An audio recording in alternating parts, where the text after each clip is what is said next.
I want to talk to you about targets. 160,000 children stay home from school every day in the United States because they're afraid of what might happen to them on the bus or the cafeteria or the playground or somewhere. There are a lot of kids that are having sleep disorders, eating disorders, getting depressed. So I'm very concerned about targets, very concerned about targets. But I'm also concerned about bullies, because there was a fascinating study that was done over 30 years ago. A researcher went into a school district where there were like 800 kids, and they printed out the names of every third grade student. And then they asked all the third grade students to take a pencil and go down the list of names, and every time they came to the name of somebody that was a bully, they were to make a check mark. And all the third grade students made their check marks. They took those papers and they put them away in a filing cabinet for 10 years. They waited till the third graders were seniors in high school, and then they repeated the same process. They printed out the names of all the seniors. They asked the seniors to go down the list and make check marks in front of the names of every student they thought was a bully. Well, what they learned when they compared the two lists was that almost every student that got a check mark when they were a senior had gotten a check mark when they were in the third grade. Nothing had changed in 10 years. So the researchers were interested to see what was going to happen when they became adults. They waited 10 more years. They waited until those third grade students had graduated from high school and college and got married and had families and children. And when they tracked them down, they learned that 1 out of every 4 of the bullies that had been identified in the third grade had a criminal record by the time they were 30. So that kids who engage in bullying behaviors are not only hurting other people, they're hurting themselves, because they're setting themselves up for a life of hurtfulness and possible criminal action.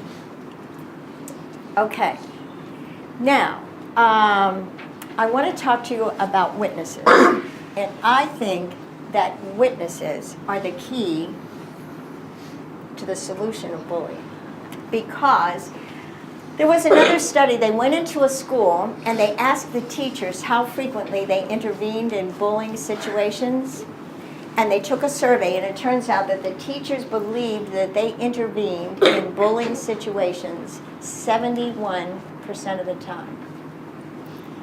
Then they went back to the same school and they asked the kids how frequently the teachers intervened, and the kids said teachers intervene about 25%.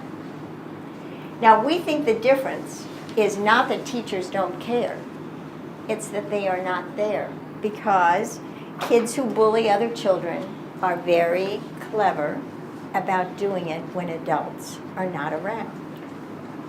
But witnesses are. Now, somebody said that about 30% of all students, all the students in the country, about 30% are either bullies or targets. So if 30% of all students are bullies or targets, what percent are witnesses? Somebody I haven't called on. Yes. Let me see your name. Just Saul. Saul. What percent are witnesses? 70. 70%. And that's what I would always write until one day a little girl in Cincinnati raised her hand and she said, "That's wrong." And I said, 30 from 100, 70, how can that be wrong? She said, the math is right. What is wrong is that 100% of us are witnesses. Bless you. Thank you. Because even if you've been a bully or a target, you have witnessed somebody else getting picked on.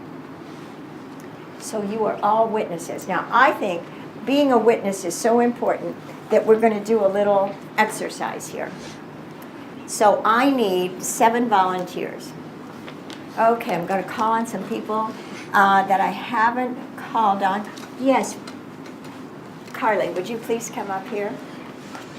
And let's see. Braden, is that right? Would you please come up here? And Caleb?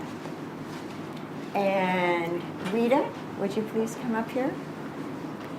Let's see, did I give you one? Okay. Would you move down, please, darling, so there'll be room? Okay, thank you. I need 3 more. Let's see. Andy,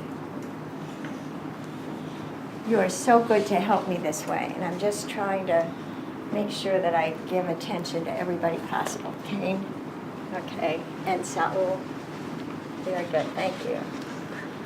Okay, now, I want you to look at all of these things that, whoops, there we go, that a witness would do.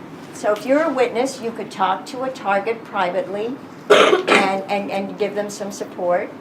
You could try to distract the bully and, point to something or change the conversation.